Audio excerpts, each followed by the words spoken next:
व्यापारी, चोर और धोबी की कहानी।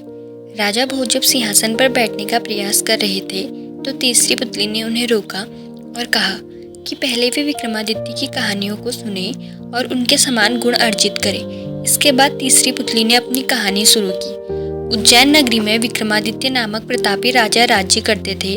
उनकी न्यायप्रियता और बुद्धिमानी के किस्से दूर दूर तक मशहूर थे। एक दिन एक व्यापारी, एक चोर और एक धोबी उनके दरबार में पहुंचे। तीनों के बीच एक गहने की थैली को लेकर विवाद था। तीनों का दावा था कि थैली उनकी है।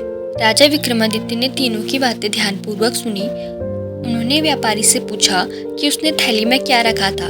व्यापारी ने बताया कि थैली में सोने के गहने और कुछ रत्न थे। फिर राजा ने चोर से पूछा तो उसने कहा कि थैली में कुछ चांदी के सिक्के और कुछ नगदी थे। अंत में राजा ने धोबी से पूछा तो उसने कहा कि थैली में कुछ कपड़े और धागे थे। राजा विक्रमादित्य ने थैली को खोलने का आदेश दिया।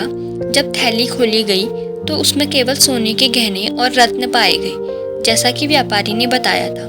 राजा विक्रमादित्य ने तुरंत समझ लिया कि थैली व्यापारी की है। उन्होंने व्यापारी को उसकी थैली लौटाई और चोर और धोबी को उनकी झूठी गवाही के लिए दंडित किया। इस प्रकार राजा विक्रमादित्य ने अपनी बुद्धिमानी और न्यायप्रियता से सच का पता लगाया और न्याय किया।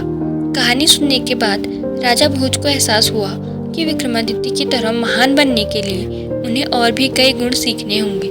तीसरी पुतली ने राजा भोज को सिंहासन पर बैठने से मना कर दिया और कहा कि वे अन्य पुतलियों की कहानियों को भी सुने। इस प्रकार तीसरी पुतली ने राजा भोज को विक्रमादित्य की बुद्धिमानी और न्यायप्रियता के बारे में बताया।